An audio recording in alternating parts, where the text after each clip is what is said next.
Jacob Fatu destroys Roman Reigns' legacy? Bloodline Civil War 2.0 begins after WrestleMania 42. The moment Roman Reigns thought the war was over, it may have just begun. Because what happened after WrestleMania didn't feel like a celebration. It felt like a warning, and not just any warning, but one that could completely reshape the future of the bloodline. Roman Reigns walked out of WrestleMania 42 as World Heavyweight Champion. On paper, that should have been the conclusion to a long and chaotic chapter. He endured the battle, survived the pressure, and reclaimed his position at the top. With Jimmy and Jey Uso back by his side, it looked like the original foundation of the bloodline had finally been restored. But if there's one thing this story has consistently proven, it's that peace inside the bloodline never lasts. Because while Roman was standing tall, someone else was quietly stepping into a very different role. Jacob Fatu is no longer just the enforcer, and the Raw after WrestleMania made that impossible to ignore. Not long ago, Fatu's position was clear. He was the muscle, the one who handled business when things got out of control, the one Solo Sikoa relied on when force was necessary. His role didn't require speeches or leadership. It required dominance. But something has shifted, and it didn't happen overnight. His victory over Drew McIntyre on Night 1 in Las Vegas wasn't just another win. It felt like a statement, a moment where the perception around him began to change. That performance didn't just elevate him in the ring. It gave him credibility in a completely different way. Because now, when he speaks, it carries weight. And on Raw, he didn't just speak.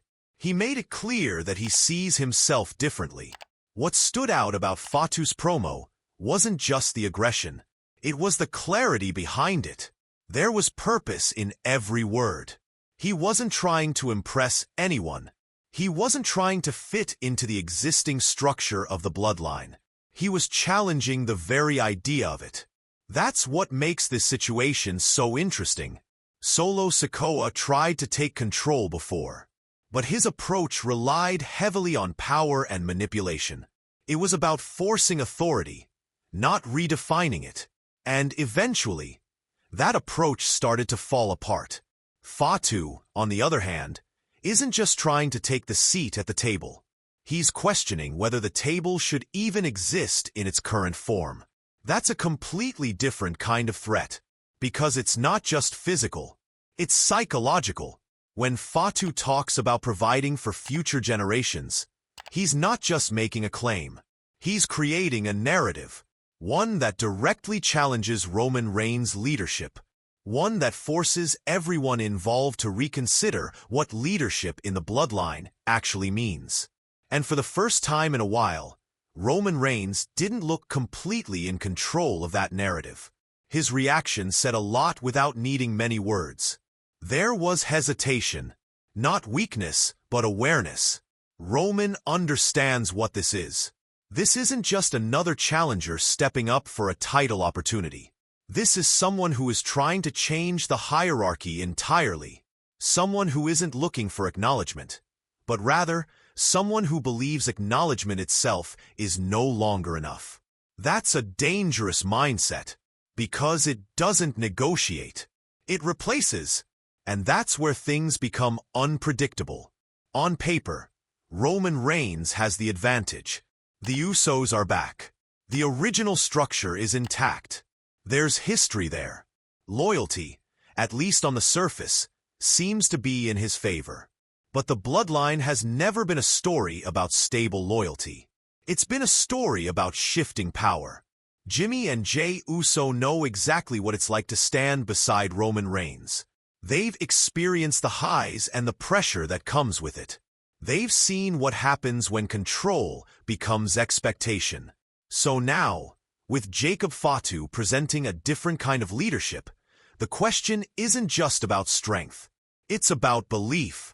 If Fatu continues to prove that he represents something stronger, something more direct, something more aligned with what the bloodline was originally built on, then it opens the door for doubt.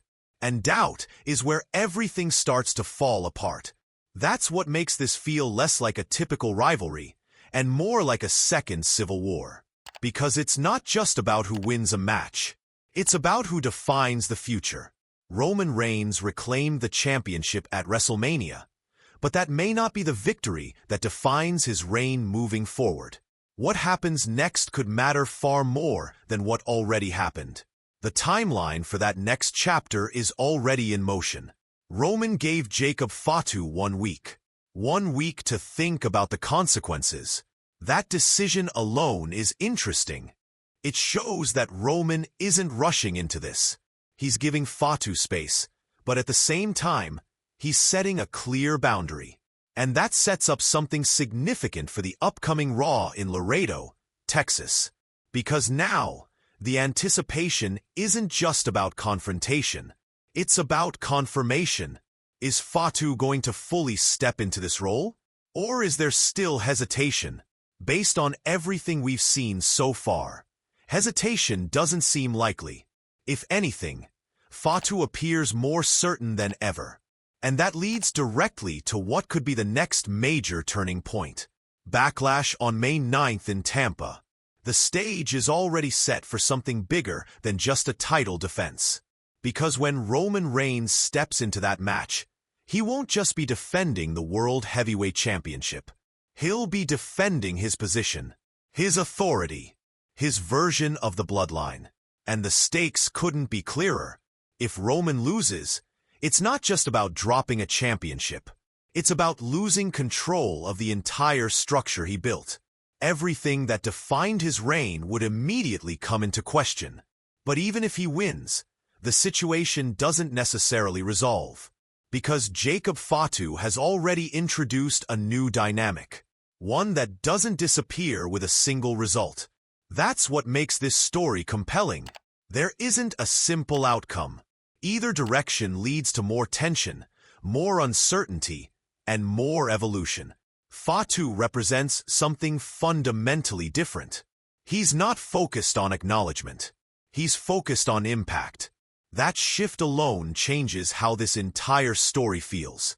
Roman Reigns built his legacy on control, on presence, on making everyone around him recognize his position.